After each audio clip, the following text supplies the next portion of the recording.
মুখ্যমন্ত্রী প্রাণীপালক সম্মান নিধি নিয়ে এক অনুষ্ঠানের আয়োজন আগরতলা প্রজ্ঞা ভবনে। উপস্থিত ছিলেন মুখ্যমন্ত্রী ডক্টর মানিক সাহা, মন্ত্রী সুধাংশু দাস, মেয়র দীপক মজুমদার সহ অন্যান্যরা।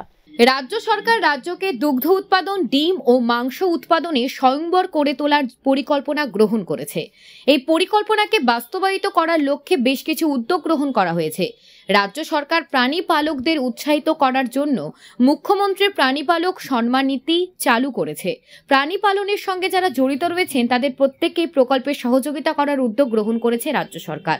শুক্রবার প্রজ্ঞা ভবনে রাজ্যভিত্তিক অনুষ্ঠানে বক্তব্য রাখতে গিয়ে মুখ্যমন্ত্রী ডক্টর মানিক সাহা বলেন, রাজ্যের প্রাণী পালকরা যাতে প্রাণী পালনের ক্ষেত্রে উৎসাহিত হতে পারেন সেজন্যই মুখ্যমন্ত্রী প্রাণীপালক সম্মান নিধি চালু করা হয়েছে। রাজ্য সরকার চাইছে রাজ্যে মৎস্য উৎপাদন এবং দুগ্ধ উৎপাদন সহ মাংস ও ডিম উৎপাদনের রাজ্যকে স্বয়ংবর করে তুলতে।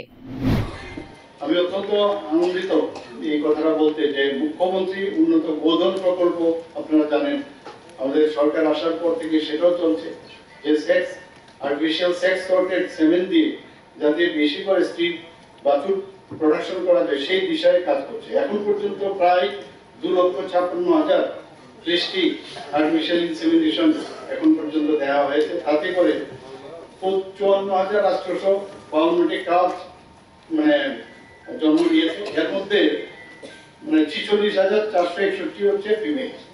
নেক্সট ইয়ার আমরা পরিকল্পনা নিচ্ছি। কিছুক্ষণ আগে আমাদের কথা হয়েছে, এর আগে আমরা মিটিং এ ডিসিশন নিয়েছি আমাদের রাজ্যের মহিলাদের আত্মনির্ভর করার জন্য মহিলা সশক্তিকরণের যে স্কিম আমাদের মাননীয় প্রধানমন্ত্রীজির নেতৃত্বে, মাননীয় মুখ্যমন্ত্রীজির নেতৃত্বে চলছে, সেটাকে আরো বেগবান করার জন্য, বলবান করার জন্য আমরা সিদ্ধান্ত নিচ্ছি আগামী বছর ফিনান্সিয়াল ইয়ারে কমপক্ষে 50,000 মহিলাকে পোল্ট্রি এবং ডাকারি ফার্মের মাধ্যমে আত্মনির্ভর করার জন্য আমরা পরিকল্পনা নেব, যাতে সেই সুবিধা মহিলারা পেতে পারে এবং মহিলারা